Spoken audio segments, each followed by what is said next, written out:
यह कहानी एक छोटे से गांव की है जहां एक खौफनाक राक्षस ने वर्षों तक लोगों की जिंदगी तबाह कर दी थी।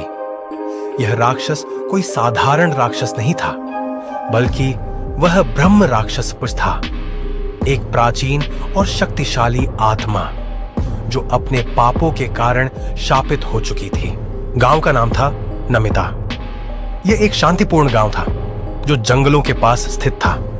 लोग खेतीबाड़ी और पशुपालन करके अपना जीवन यापन करते थे। यहाँ के लोग बहुत मेहनती थे और एक दूसरे के साथ बहुत अच्छे से रहते थे। लेकिन यह गांव एक अजीब सी घटना से जुड़ा था जो लोगों के बीच डर और दहशत फैलाए हुए थी। कई साल पहले जब गांव में राजा वीर सिंह का शासन था, तब एक साधु बाबा ने गांव के पास स्थित जंगल में तपस्या करने का निश्चय किया। वह बाबा बहुत ही ज्ञानी और शक्तिशाली थे, जिन्हें लोग पुंडलीक बाबा के नाम से जानते थे। उनका तप बहुत ही कठिन था और उनकी साधना के कारण जंगल के आसपास के लोग उन्हें बहुत मानते थे। लेकिन एक दिन किसी कारणवश बाबा के मन में अहंकार आ गया। बाबा ने एक दिन परम ब्रह्मा से शक्ति की प्राप्ति के लिए एक खतरनाक यज्ञ करने का फैसला किया। वह चाहते थे कि उन्हें इतना शक्ति मिले कि वह सभी जीवों पर नियंत्रण कर सके।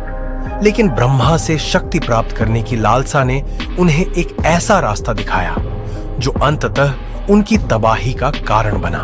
पुंडलीक बाबा ने ब्रह्मा से शक्ति प्राप्त करने के लिए एक यज्ञ प्रारंभ किया, लेकिन यज्ञ के दौरान वह भूल गए कि किसी भी व्यक्ति को अत्यधिक शक्ति प्राप्त करने का हक नहीं होता।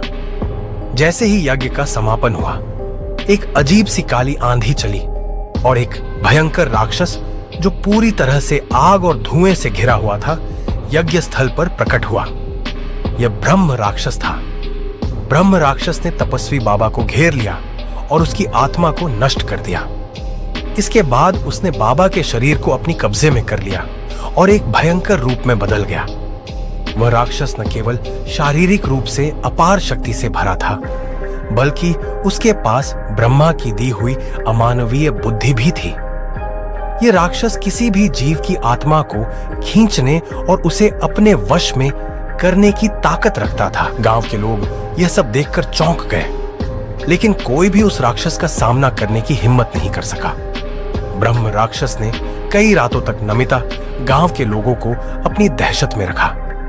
वह हर रात किसी न किसी व्यक्ति को अपने जाल में फंसाता और उसकी आत्मा को खींचकर अपने नियंत्रण में कर लेता।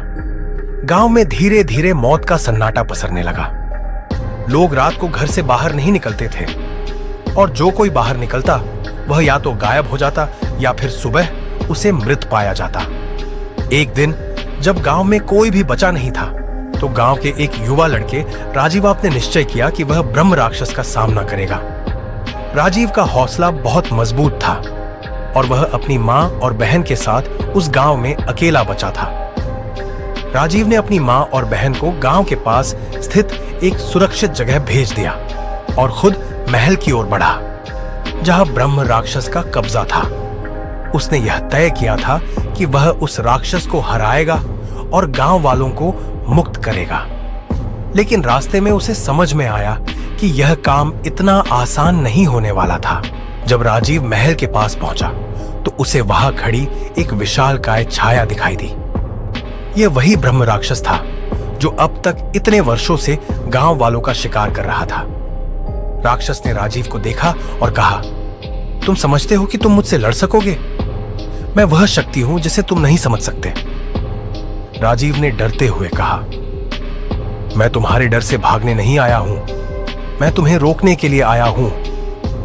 ब्रह्म राक्षस हंसा और उसकी आवाज महल के भीतर गूंजने लगी। तुम मेरे सामने क्या कर सकते हो इंसान? तुम और तुम्हारे जैसे और भी लोग मेरे सामने आए थे और सभी हार गए। राजीव ने कुछ क्षण सोचा, फिर उसने अपने भीतर एक नई ऊर्जा महसूस की। उसने अपनी तलवार को हाथ में लिया और कहा, तुमने हमारी जिंदगी में दर्द और डर भर दिया है, अब हम तुमसे लड़ने के लिए तैयार हैं। राजीव और ब्रह्म राक्षस के बीच भयंकर युद्ध शुरू हो गया। राक्षस ने अपनी पूरी शक्ति से राजीव पर हमला किया, लेकिन राजीव ने भी अपने अंदर की शक्ति को महसूस किया और उसे कई बार वार किया। लेकिन राक्षस की ताकत इतनी ज्यादा थी कि वह हर बार राजीव को पीछे हटा देता था। राजीव की हालत बहुत बुरी हो गई, लेकिन वह हार मानने वाला नहीं था। वह जानता था कि अगर उसने हार मान ली तो गांव में फिर से कभी शांति नहीं आएगी। तभी उसे याद आया कि पुंडलीक बाबा के द्वारा किए गए यज्ञ के दौरान ब्रह्म राक्षस की शक्ति को नियंत्रित करने का एक तरीका था।